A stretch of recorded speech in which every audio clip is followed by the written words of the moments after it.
আমার তো শুধু টুপি দিয়েই আবার টুপিটা একটু দিয়ে না চুলটা তো আমার চুলটা কিন্তু দারুণ।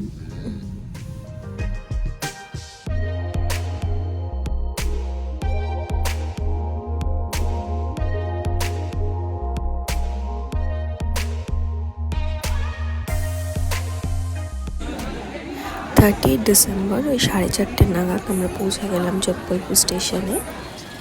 এবার আমাদের জন্য ক্যাব ওয়েট করছিল, মানে ক্যাব মানে রিসর্টের থেকে আমরা অ্যারেঞ্জ করেছিলাম, ওখানে ফোন করে সব কিছু এগুলো অ্যারেঞ্জ করে নেওয়া যায়।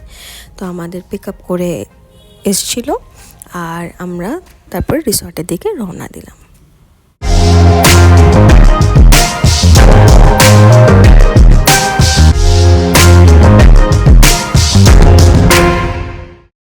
Good morning guys to my channel and বছরের শেষ দিন আর এই বছরের শেষ দিন কাটাতে এসেছি আমরা কানহা ন্যাশনাল পার্কে। কালকে 20টা রাতেই ঢুকেছি, তো কিছুক্ষণ বাদে তোমাদের রুম ট্যুর দেখাবো, রিসর্ট ট্যুর দেখাবো।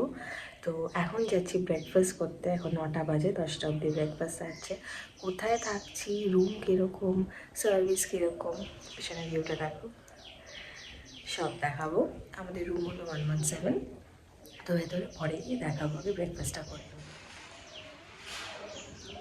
এই হলো বাইরের ভিউটা।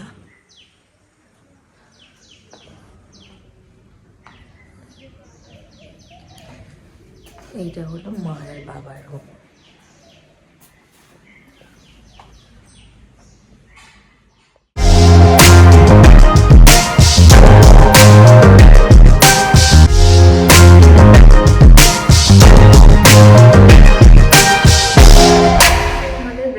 করা হয়ে গেছে, তখন বাজে 10:30।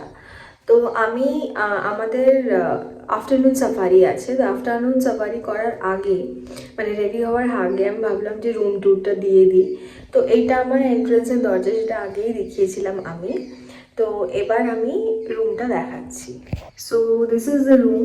একটু ডিস্টর্টেড আছে, বুঝতেই পারছো যে সবে এসছি। তো এটা হলো এমনি একটা বসার কাউচ টাইপের, এখানে পুরো এমটি আছে।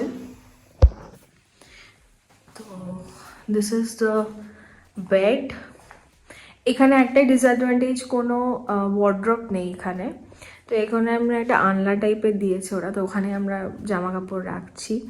তো এখানে টিভি ইউনিট, এখানে আয়না, এখানে সুটকেস রাখার জায়গা, এখানে একটা মিনি ফ্রিজ আছে, আর এখানে সব এই ইউটিলিটিসগুলো আছে। তারপরে চলে যাই ওয়াশরুমে।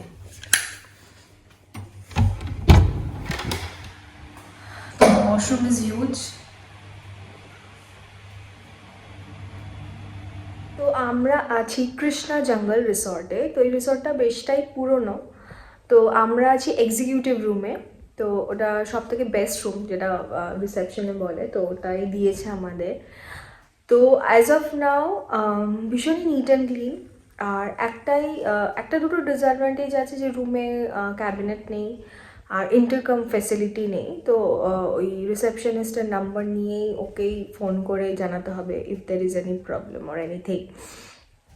তাছাড়া তোমার খাওয়ার জায়গাটা সেটা আমি দেখাবো পরে। তো এরপরে ঝটপট রেডি হয়ে নিই, নাহলে দেরি হয়ে যাবে। 2:30 থেকে আমাদের সাফারি, বাট তার আগে লাঞ্চ আছে, মানে ফ্রেশন আপ হওয়া আছে, লাঞ্চ আছে। তো করতে করতে কখন সময় চলে যাবে জানি না। তখন রেয়াংশ, ঋষভ, বাবা ওরা সবাই ব্রেকফাস্ট করতে গেছে। তো কিছুক্ষণের মধ্যে আমি স্নান করে নেব, তো তারপরে লাঞ্চ করে বেরোবো। So keep watching.